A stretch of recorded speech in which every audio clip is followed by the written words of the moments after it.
When we think about Nelson Mandela, we often see his life as a finished story, right? Something set in stone, a piece of history. But what if his story, his long walk to freedom, isn't just a history book?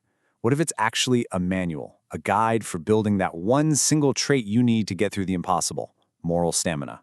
And that brings us to the core question his life just forces you to confront. It's the kind of question most self-help books won't even touch because, let's be honest, the answer isn't simple. It's about what happens when your principles demand a price that feels way too high. Mandela didn't just answer this question with words, he lived the answer. And that's where this idea of moral stamina comes in. Look, this isn't about being fast or aggressive. It's a much deeper, more resilient kind of strength.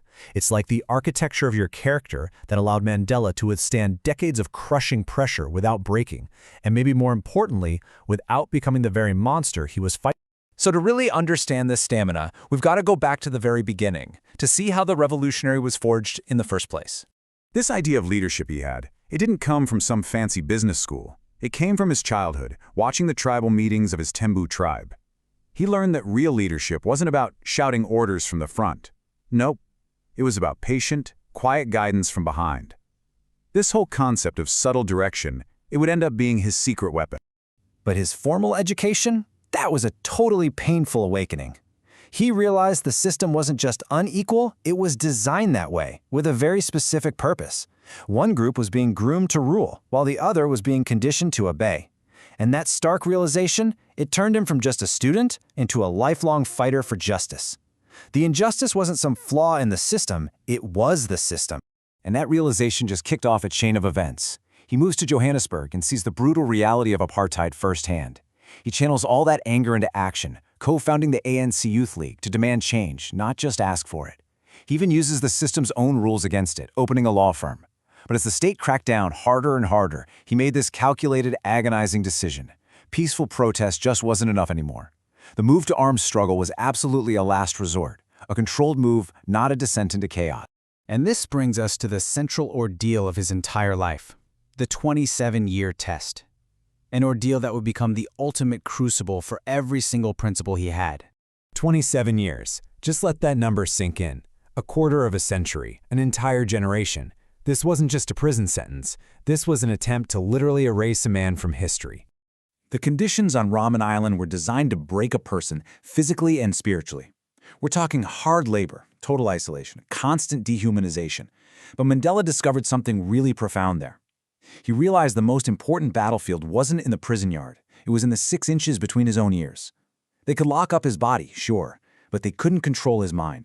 So his core strategy for survival was just radical. He refused to hate his jailers. Now, why would he do that? Because he understood that hatred is a chain.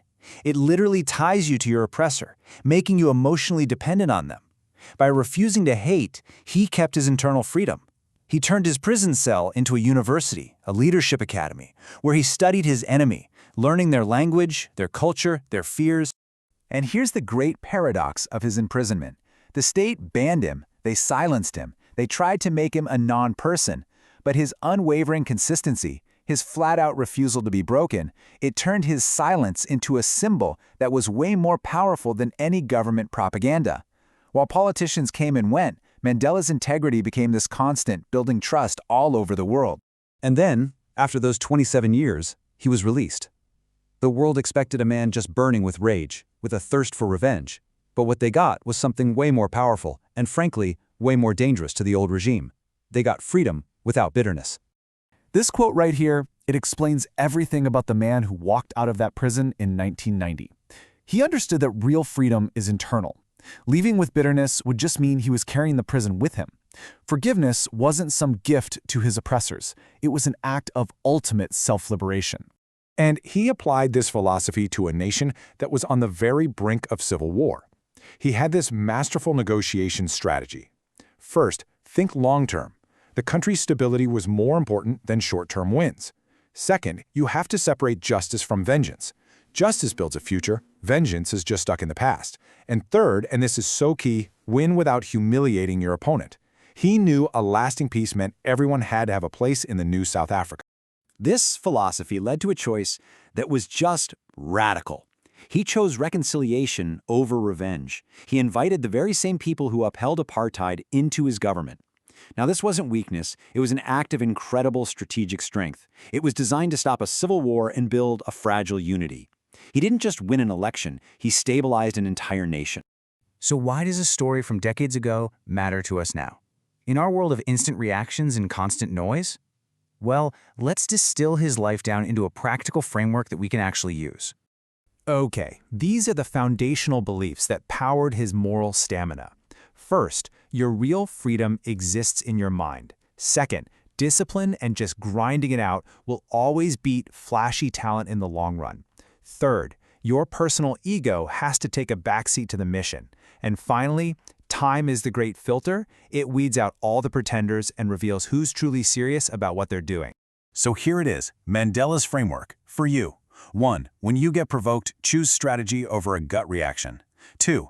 Build that prison discipline when life is easy, so it's there when things get hard. 3. Learn about your opponent intellectually, not just emotionally. 4. Think in decades, not in days or weeks. And 5, and this is a big one, don't let bitterness hijack your vision. Convert that pain into direction. At the end of the day, this is the profound truth of Mandela's journey. His ambition wasn't just to defeat a racist system. It was to do it without becoming a mirror image of its own hatred and cruelty. His greatest victory wasn't just over apartheid. It was over the darker, vengeful version of himself that 27 years in prison could have so easily created. And that leaves us with one final question. Mandela trained for his test every single day. We all face battles, big and small, that test our character. So looking at your life, your challenges, your own ambitions, what battle are you training for?